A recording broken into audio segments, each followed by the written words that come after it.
December 26th, 1920. 4 in the morning. A cold, gray gutter just south of the Union Square subway station, 4th Avenue and 14th Street, Manhattan. Police officers on patrol stumbled on a body sprawled face down in the street. 5 bullet holes. A .32 caliber pistol had done the work.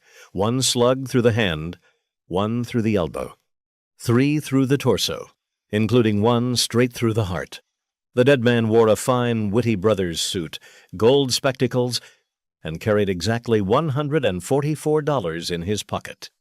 He had managed to sprint across 14th Street before he collapsed. He died in the gutter, just a few feet from a subway entrance, on the morning after Christmas. He was 45 years old. This wasn't just another dead body on a Manhattan sidewalk. This was Monk Eastman, the most feared man in New York City at the turn of the century. A man who had commanded a private army of 1,200 street soldiers on the Lower East Side. A man who had waged open war against the 5 Points Gang in a battle so massive that 100 gangsters shot at each other for 4 straight hours across multiple city blocks. A man whose scarred face, mashed nose, and shredded ears made grown men cross the street to avoid him. And here's the part that makes this story unlike any other in the history of American crime. After prison broke him and opium nearly finished him off, Monk Eastman enlisted in the United States Army at 42 years old, shipped off to the trenches of World War I, fought with a ferocity that stunned even his commanding officers, and came home a decorated war hero. The governor of New York gave him a full pardon. His citizenship was restored. Newspapers called him a changed man. And then, barely a year later, a corrupt prohibition agent put 5 bullets in him outside a speakeasy on Christmas night.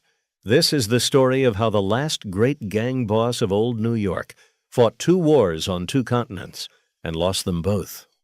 From the streets of the Lower East Side to the killing fields of France and back again, this is the rise, the fall, the redemption, and the murder of Monk Eastman. But here's what most people never knew about him. The most terrifying gangster in New York didn't just run rackets and bust heads. He ran a pet shop. He walked the streets with a blue pigeon on his shoulder and cats tucked under his arms. And if he ever caught you being cruel to an animal, he would beat you half to death. That contradiction tells you everything you need to understand about this man, and about the world that made him. You have to understand what the Lower East Side looked like in the 1880s and 90s, to understand how somebody like Monk Eastman was possible. We're talking about one of the most densely packed neighborhoods on the planet. Immigrants, stacked on top of immigrants. Jewish families from Eastern Europe, Italians from Sicily and Naples, Irish holdovers from the famine years, tenement buildings crammed with 10, 12, 15 people per apartment. The street smelled like sewage and garlic and horse manure. There was no air conditioning. There was barely any plumbing. Kids ran wild, and the gangs owned everything. Edward Eastman was born in 1875 in the Corlier's Hook section of the Lower East Side. His father, Samuel Eastman, was a Civil War veteran who worked as a wallpaper hanger. His mother was Mary Parks. By the time Monk was 5 years old, his father had abandoned the family, gone. Just walked out. Mary had no choice but to move the family in with her father, George Parks, who lived on East 75th Street on the Upper East Side. George Parks was a decent man. Worked in a dry goods store. Tried to keep the boy on the straight and narrow. He even set Monk up with a pet shop on Broome Street, hoping it would give him a legitimate way to earn a living. And for a while, it seemed to work. The records show that Monk's first documented arrest didn't come until after his grandfather died. George Parks may have been the only person on earth who could keep Monk Eastman in line. But once the old man was gone, the leash came off. Young Eastman gravitated back to the Lower East Side like iron to a magnet. He was built for the streets, 5 feet 6 inches tall, but broad as a barrel. He had a face that looked like it had been through a meat grinder. His nose was mashed flat. Where most people had ears, Monk had what one writer described as 2 shreds of flesh. Razor scars, knife scars, and bullet scars ran from his ankles up to his neck and across his face. 2 old slugs were still lodged in his belly. He wore a derby hat, 2 sizes too small, crammed down on top of a wild mop of dirty hair. His teeth were capped in gold. He looked like a man who had survived a dozen wars. And in a sense, he had. His reputation as a fighter earned him a job as the bouncer at the New Irving Hall, a notorious club on Broome Street, not far from his pet shop. They didn't call him a bouncer, though. They called him the sheriff. Monk patrolled the New Irving with a 4-foot-long police club. According to the legend, he carved a notch in it for every skull he cracked. By the time he was done working there, that stick had more notches than a prison calendar. He also became a regular at Silver Dollar Smith's Saloon on Essex Street. It was in places like these that Monk first crossed paths with the Tammany Hall politicians who would change his life. And not for the better. You have to understand how Tammany Hall worked. This was the political machine that ran New York City, and the politicians at Tammany didn't just tolerate the gangs. They used them. They needed muscle on Election Day. Guys who would intimidate voters, stuff ballot boxes, and cast votes under fake names at multiple polling stations. Monk Eastman was perfect for this. He had the men. He had the muscle. And he had absolutely no moral compass when it came to following orders. In exchange, Tammany gave Eastman something priceless: protection. As long as Monk kept the votes coming, the police left him alone. He was untouchable. And that's when Monk Eastman built his empire. By the late 1890s, the Eastman Gang was the most powerful street organization on the Lower East Side. Estimates put the membership at around 1,200 men at its peak. Safecrackers, pickpockets, hired muscle, killers. They ran brothels. They ran protection rackets. They ran gambling dens and opium parlors. Their hangouts had names that tell you everything you need to know. The Flea Bag, the Bucket of Blood, Suicide Hall. They controlled everything east of the Bowery, from the docks to 14th Street. And Monk ran it all from his pet shop on Broome Street. The same little store where his grandfather had hoped he'd sell pigeons and canaries was now the command center for one of the largest criminal organizations in the city. And about those animals, here's the thing that makes Monk Eastman so fascinating. This man, who would crack your skull open over a $5 debt, genuinely loved animals more than he loved people. He was almost never seen without a pigeon perched on his shoulder, usually a big blue one. He carried cats under his arms everywhere he went. He kept dozens of birds and cats in his shop. And he never sold any of them. He couldn't bear to part with a single one. His famous quote, in the thick Lower East Side accent that defined him, was this: "I like Dickits and Boyds." That was Monk Eastman. He would hospitalize a man for looking at him wrong. But if he caught you kicking a dog or mistreating a horse, you were going to the hospital instead. He beat animal abusers half to death without a second thought. The contradiction was real, and nobody around him could explain it.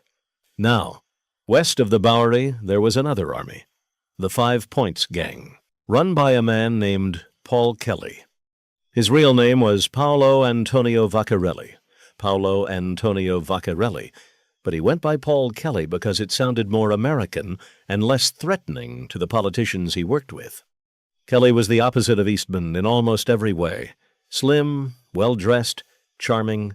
He ran his operation out of a political club called the Paul Kelly Association, which gave the whole thing a veneer of respectability. But underneath that polish was a gang of roughly 1,500 men who dealt in robbery, racketeering, prostitution, and murder. Kelly's 5 Points Gang controlled everything west of the Bowery. Eastman controlled everything east. The Bowery itself was the border. And borders, as you know, are where wars start. The Eastman Gang and the 5 Points Gang clashed for years. Small skirmishes. Drive-by shootings from horse-drawn carriages. You read that right. Monk Eastman and Paul Kelly were among the first criminals in New York history to conduct what we would now call drive-by shootings. Except instead of cars, they used carriages. Gangsters hanging off the sides, firing pistols into crowds on the other side's territory. People were getting killed. Civilians were getting caught in the crossfire, and the violence kept escalating. Then came the night that changed everything. The night of September 15th, 1903. It was a Tuesday. Hot. Election day in New York. Both gangs had spent the day working for Tammany Hall, stuffing ballots, intimidating voters, doing what they did. After a long day of patriotic criminal service, both sides were looking to unwind. And then somebody made a mistake. It started at Livingston's saloon at First Avenue and First Street. About 40 of Eastman's men walked into the bar and immediately got into it with a group already inside. A man named Anton Bernhauer was shot through both cheeks and ran to Bellevue Hospital, spitting out his own teeth. The fighting spilled out into the street. It moved south toward Rivington Street and Allen Street, where the elevated subway tracks cast permanent shadows over the neighborhood. In 1903, Allen Street was called the Street of Perpetual Shadow, not just because of the railroad tracks overhead, but because of everything that happened underneath them. A small group of Eastman soldiers stumbled on a group of 5 pointers preparing to rob an Eastman-controlled card game underneath the elevated tracks. Guns came out. Shots were fired. And then messengers from both sides sprinted to their headquarters to call in reinforcements. Within the hour, nearly 100 gangsters had converged on Rivington Street. They took positions behind the iron columns of the elevated tracks and opened fire. The gangs turned out the street lamps. The only light came from muzzle flashes and bullets sparking off the ironwork overhead. For 4 hours they traded fire, nonstop. Bullets tore through tenement windows. Families barricaded themselves inside their apartments. You have to picture this. Dozens of armed men firing pistols and revolvers in near total darkness on residential streets packed with immigrant families. It was a war zone in the middle of Manhattan. Then Monk Eastman himself arrived. He walked into the chaos and started directing the battle like a military officer, pointing, shouting orders, moving men into position. Remember that image, because years later, on a real battlefield in France, he would do the exact same thing. But on this night, he was commanding street criminals in one of the largest gang battles in American history. It took police reserves from multiple precincts to finally put it down. When officers first arrived, the gangsters stopped shooting at each other long enough to shoot at the cops instead. Men were reported on rooftops throwing bricks down at police. It was absolute mayhem. By the time it was over, at least 2 men were dead. One of them, a 5-pointer named Michael Donovan, was shot in the stomach and lay dying in Bellevue Hospital. The police pressed him to identify his attackers. His answer was, "Pure Lower East Side. I know who shot me, and when I get out, I'll fix 'em." He died an hour later. Dozens more were wounded. One of Eastman's top lieutenants, a man named George Lolly Myers, was arrested and processed through the system without anyone realizing he had bullets lodged in both legs. They only found out 24 hours later, when the pain became too much for him to hide. The public outrage was enormous. The newspapers ran screaming headlines. Citizens demanded answers. How could 100 armed men wage a 4-hour gun battle on city streets? Where were the police? Why were these gangs allowed to exist? Tammany Hall felt the heat. The politicians who had been protecting Eastman and Kelly suddenly couldn't afford the association. They tried to broker peace. Their solution was extraordinary. They arranged a bare-knuckle boxing match between Monk Eastman and Paul Kelly in an old barn up in the Bronx. Settle it man to man. The fight reportedly lasted 2 hours and ended in a draw. Neither man could put the other down. The truce didn't hold. It was never going to. But the Rivington Street battle had changed the equation. Tammany Hall pulled its political protection from the Eastman gang. Without Tammany's shield, Monk was exposed. And he didn't last long. On February 3rd, 1904, Monk Eastman made a fatal mistake. He tried to mug a young man on 42nd Street and Broadway in Manhattan, a simple street robbery. The kind of crime his soldiers were supposed to handle, not the boss. But Monk was hands-on, always had been. What he didn't know was that the victim was being followed by 2 Pinkerton agents, hired by the young man's family to keep him out of trouble. The Pinkertons intervened. Eastman pulled a gun and started shooting while running. The chase ended when regular police officers tackled him. He was arrested. And this time, Tammany Hall didn't lift a finger. The trial was swift. The verdict was guilty. The sentence was 10 years at Sing Sing prison. Just like that, the most powerful gang boss on the Lower East Side was gone. The king was dethroned. And his kingdom fell apart. During Monk's 5 years behind bars, the Eastman gang shattered into rival factions. His top lieutenant, a man named Kid Twist Zwerbach, tried to hold things together but was murdered in 1907.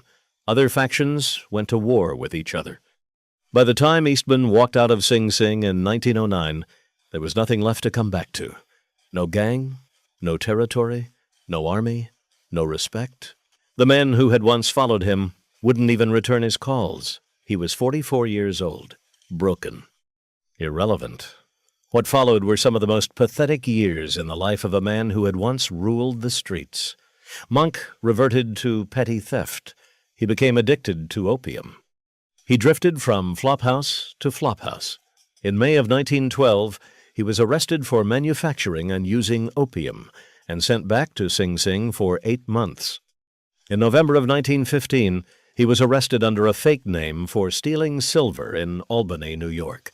He was sent to Dannemora prison for nearly 3 years. The man who had once commanded 1,200 soldiers was now stealing silverware and getting caught. He was released from Dannemora in October of 1917.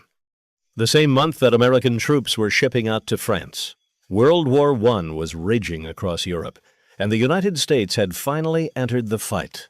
Monk Eastman was 42 years old, a convicted felon, an opium addict, a washed-up, broken-down ex-gangster with nothing left to lose. And he made the most surprising decision of his life. He enlisted. The day after his release, Monk walked up to Yonkers, New York, and signed up for the United States Army. He enlisted under the name William Delaney. They didn't ask too many questions. They needed bodies. He was assigned to the 106th Infantry Regiment of the 27th Infantry Division of the New York National Guard. The unit's nickname was Orion's Roughnecks, named after their commander, Major General Frank Orion. It was a fitting name for a unit that was about to get the most notorious street fighter in New York City history. Training happened at Camp Wadsworth in South Carolina. When Monk showed up, the younger recruits didn't know what to make of him. Here was this battered, scarred, middle-aged man surrounded by boys half his age. They teased him. They mocked the old-timer. That stopped quick.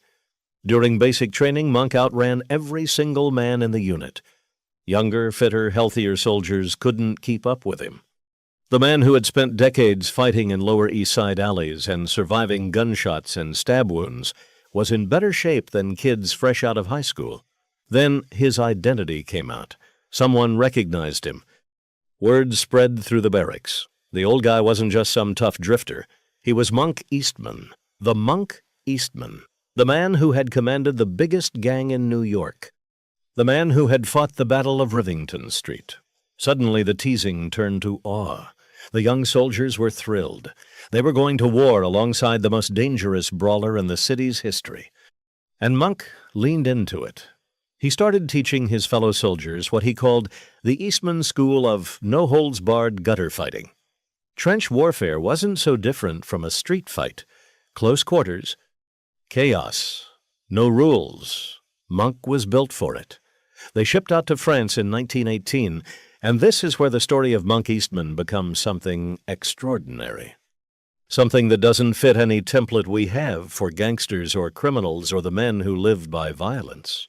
On July 9th, 1918, Eastman and the 106th Infantry marched into the line at the Ypres salient in Belgium.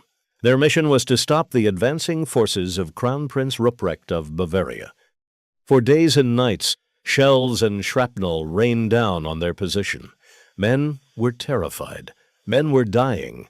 And Monk Eastman sat in the trench completely unperturbed.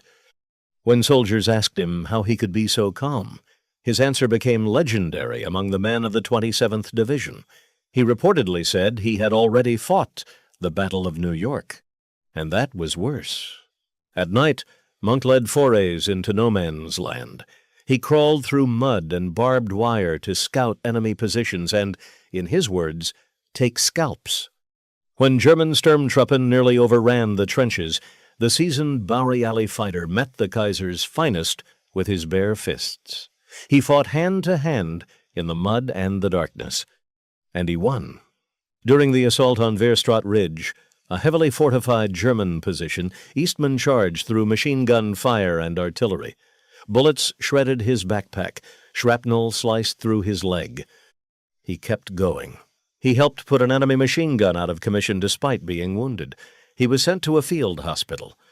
But when he heard his unit was about to assault the Hindenburg Line on September 27th, he escaped the hospital half-naked and barefoot. He ran back to the front lines to rejoin the fight. No one ordered him. No one asked him. He simply wasn't going to let his men go without him. While other soldiers rested, Monk volunteered for frontline duty. He carried wounded men back from no man's land. During one rescue mission, a rifle round tore through his hand. He wrapped the wound himself and kept fighting. He asked for no medical attention. He made no complaint. The man who had once hospitalized people over $5 debts was now risking his life to save total strangers in a country he had never heard of before the war. His commanding officers were stunned. The men worshipped him. His mere presence boosted morale across the entire regiment. Here was a man who had survived everything the streets of New York could throw at him, everything prison could throw at him, everything opium addiction could throw at him. And now he was surviving everything the German army could throw at him, too. Monk Eastman had found something in the trenches that the Lower East Side could never give him. Purpose. The war ended in November of 1918.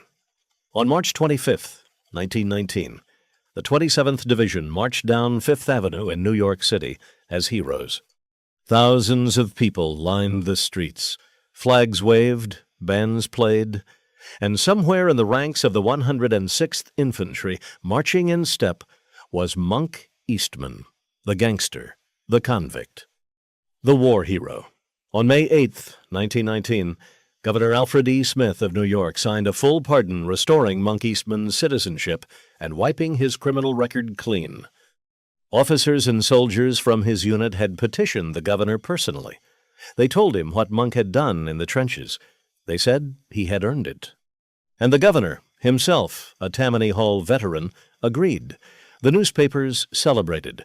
They ran stories about the reformed gangster, the Lower East Side tough who had found redemption in the mud of France. The American dream in reverse. A bad man made good. But here's the thing about redemption stories. They don't always last. Within months of his pardon, Monk Eastman was back in the underworld. He went to work as an enforcer for Arnold Rothstein, the so-called brain of Broadway. Rothstein was the most powerful criminal financier in New York, the man who allegedly fixed the 1919 World Series.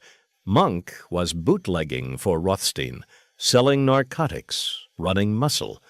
The trenches of France were already fading into memory. The streets of New York pulled him back. They always did. Prohibition had just begun. The 18th Amendment had turned alcohol into liquid gold. Every criminal in the city was scrambling for a piece of the bootlegging business. And Monk Eastman was working with some of the most dangerous men in the game, including a corrupt prohibition agent named Jerry Bohan. Christmas night, 1920. The Bluebird Cabaret, 62 East 14th Street, just off Union Square. Monk Eastman walked in with a group of associates, including Bohan. They sat at their usual table. They drank. They talked. And at some point during the evening, Monk started running his mouth. He told a showgirl, "Do you know who I am? I'm Monk Eastman, the gang leader who made good." He talked about quitting the criminal life, about going straight, about becoming an honest citizen. That kind of talk made the men at the table nervous, very nervous. In their world, a man who talks about going straight is a man who might talk to the police. Around 4 a.m, the argument started. Monk and Bohan went at each other over money. The details are murky. What's documented is that when Bohan got up to leave, Eastman followed him out into the cold December night. According to one account, Monk accused Bohan of being a rat. Those were fighting words. And Monk Eastman, even at 45, was still a man who spoke with his fists. But Jerry Bohan spoke with a .32 caliber pistol. As Eastman crossed 14th Street, Bohan drew his weapon and opened fire into Monk's back. An eyewitness in a nearby building described what happened next. A man was standing over him, and as they reached the window, they saw him fire 4 more shots into the man on the sidewalk. The murderer bent over his victim a moment, presumably to make sure he was dead. Bohan then jumped into a waiting taxicab and disappeared into the night. Monk Eastman lay in the gutter near the Union Square subway station, 5 bullets in his body. He was wearing a fine suit, gold spectacles. $144 in his pocket. The man who had survived 100 street fights, a decade of prison, and the Western Front of World War I was killed outside a speakeasy on the morning after Christmas by a corrupt federal agent with a grudge. On January 4th, 1921, Jerry Bohan walked into the Lee Avenue police station in Brooklyn and turned himself in. He claimed self-defense. He said Eastman had threatened him. A Manhattan jury didn't entirely buy it, but they didn't throw the book at him either. Bohan was convicted of manslaughter and sentenced to 3 to 10 years. He served roughly 3 years. 3 years for killing a war hero. But the funeral was something else entirely. Monk Eastman was buried with full military honors at Cypress Hills Cemetery in Brooklyn. Hundreds of soldiers who had fought alongside him in the trenches filed past his casket. An honor guard escorted his coffin through the streets of New York. The man who had been a convicted felon, a street thug, and an opium addict was laid to rest with the same honors given to generals and Medal of Honor recipients. Because whatever else Monk Eastman had been, he had been a soldier, a real one. The story of Monk Eastman is the story of old New York disappearing. He was the last of the great gang bosses who ruled through personal ferocity and brute strength. After him, the game changed. Paul Kelly's 5 Points gang didn't just fade away. It produced the next generation of organized crime. Johnny Torrio, who learned his trade under Kelly, moved to Chicago and built a criminal empire. He brought along a young protege named Al Capone. Lucky Luciano came out of the 5 Point streets, too. So did dozens of others who would create the American Mafia as we know it. The Sullivan Act of 1911, passed partly in response to the Rivington Street battle, made carrying an unregistered firearm a felony in New York. Before that, having a pistol carried a $10 fine. The man who pushed the law through, Big Tim Sullivan, was himself a corrupt Tammany boss who had been closely associated with both Eastman and Kelly. Monk Eastman belonged to a different era, an era when a gang boss walked the streets with a pigeon on his shoulder and a police club in his hand, when wars were fought face-to-face on cobblestone streets, not through intermediaries and lawyers and accountants, when a man's power was measured by the scars on his body and the fear in other men's eyes. That world was already dying when Monk went to prison in 1904. By the time he came back from France in 1919, it was gone completely. He spent 45 years fighting on the streets of the Lower East Side, in the yard at Sing Sing, in the trenches of the Western Front, on the sidewalks outside speakeasies. He fought with fists, clubs, pistols, and bayonets. He fought for territory, for survival, for his country, and finally, for nothing at all. 5 bullets in a gutter on a cold December morning. That's how it ended for the man they called Monk. There's a grave in Cypress Hills Cemetery in Brooklyn. It has a small military marker. Most people walk right past it without a second glance. But if you stop and read the name, you'll find one of the strangest and most contradictory stories in the history of New York City. A gangster who loved pigeons, a killer who saved wounded soldiers, a convict who earned a governor's pardon, a war hero who died in the gutter. Monk Eastman lived every one of those contradictions, all the way to the end. If you found this story fascinating, hit subscribe. We drop a new documentary every week. Drop a comment below. What figure from old New York should we cover next?